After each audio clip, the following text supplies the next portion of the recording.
So let's move ahead to point number 2. Choose table scan for small records and choose seek scan for large number of records. Let's try to see that how this point number 2 will help us to increase our SQL query performance. So in the previous tutorial, we have already discussed about table scan, so we won't be repeating that again. In this tutorial, what we'll do is that we'll first start with understanding seek scan, and then we'll try to experiment both of these scans on large number of records, and then we'll try to again experiment both of these scans on small number of records, and we'll try to see that which suits well. In table scan, when you want to search a record, it goes row by row. So for example, if you want to search row number 43, now over here we have data 1, 2, 3, 4 till 50. So these are the number of rows. And if you want to search row number 43, you have to browse through all the records. That means till 42 until you get the 43rd record or 43rd row. So that's how table scan works. Now table scan is good, if you have like a dozen of records, like must be 10, 20 records are fine. It can just browse quickly, scan quickly and get to the value.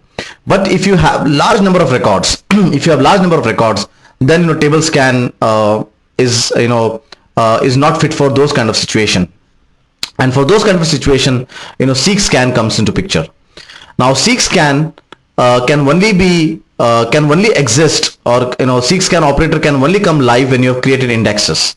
Without indexes, seek scan operator do not come into picture as such.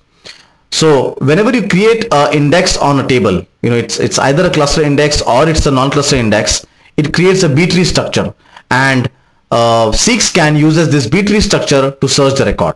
So let's try to understand that how this B-tree structure is actually structured, and how does seek scan uses the B-tree structure to improve performance. Now whenever you create an index on a table, what the index does is basically it arranges the table structure, or it arranges the records into root node, non-leaf nodes and leaf nodes. Now all the leaf nodes have the actual data, or they point towards the actual row of SQL Server. Okay, while the non-leaf nodes are like small compartments which are created, and these compartments actually point towards a range of leaf nodes. So for example, 1 to 9 actually points towards this leaf node, which is 10. 10 to 29 actually point towards this leaf node, which is 29. So basically non-leaf nodes are nothing but they are compartment boxes which points towards a range of leaf nodes. And then finally we have a root node which points towards these non-leaf nodes. Now let's say that if you want to search 43, now this structure, whatever structure I have discussed here, once you create an index, must be a cluster index or a non-cluster index, this structure is created internally. Okay. Now basically, now let's say that you want to search the 43rd record. So what the seek scan will do is that it will go here and say, okay, is 43 greater than 30? If the answer is yes, which is here, so he will not browse through all these records, that is from 1 to 29. He will skip completely these records. He will go towards here. He will say, oh, is 43 greater than 50? So he'll say no, the 43 is not greater than 50. So he will move ahead and say, okay, is 43 greater than 40? Yes. So he will again skip all these records. He'll say, okay, is 43 greater than 50? Say no, it is not greater than 50. So we will go ahead and we'll say it will start now scanning row by row. So it's say 40, 41, 42, and that's 43. So it has scanned only 3 records, while in table scan we have scanned 42 records. So that's why seek scans are good, if your table rows or if your table data is huge. Okay, so now that we have understood indexes, we have understood how seek scan uses the B-tree structure to search a record, and we have already seen in our previous videos the table scan. Now let's try to understand our statement which we have made. Table scans improve performance on small records, while seek scan improve performance on large number of records. Now let's try to do a small practical example to see how tables can improve performance on small records, and how seek scan improve performance on large number of records. So let's take the first scenario. So what we'll do is that we'll take up a large table which has a lot of records, and we'll try to see that how table scan and seek scan works on large number of records.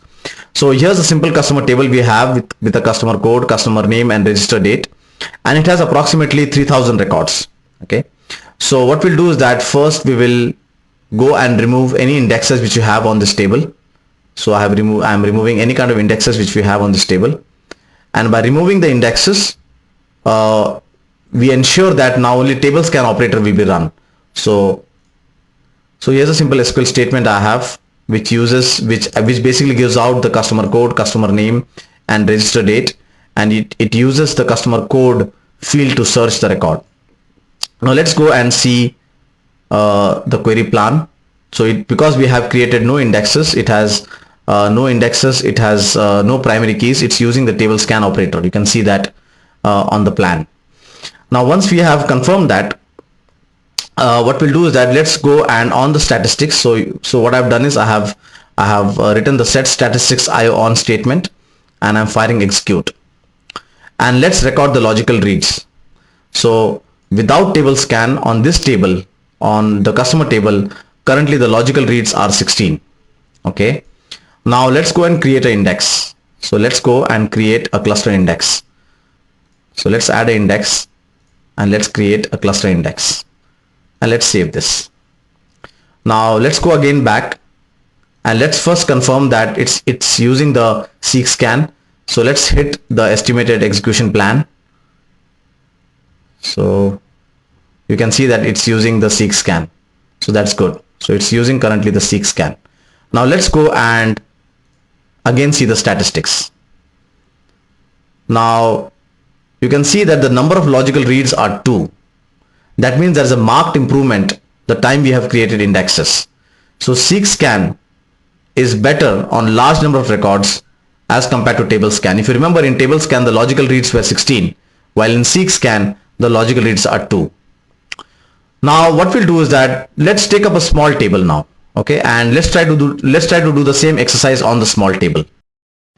So here's a small table I have which has only 2 records. It's basically a country master, and what I'll do is first I will go and record without indexes. So let me just save this and let's see the set statistics IO. So this is without indexes. So I can see that the logical reads is 1. So the logical reads on small table, that means using table scan, is 1. Okay. Now let's go and create an index on the country ID, because country ID is used as a search criteria here. So let me go and create an index. Let me just add an index here and say this is a cluster index and save this. Now let's go and see our set statistics. So you can see over here the logical reads are 2. In table scan the logical read was 1. Now even after creating a cluster index on the table, still the performance has not increased. Why? Because remember that to browse through the B tree structure, you know, it is more complicated than just browsing record by record. And when it is so simple table which has only 2 records, right, it is better to just do a table scan rather than going through the B tree structure. So concluding what we discussed, we basically saw that how on large number of records seek scan performed well, and how on small number of records table scan performed well. So choose table scan when it is less number of records, and choose seek scan when it is large number of records.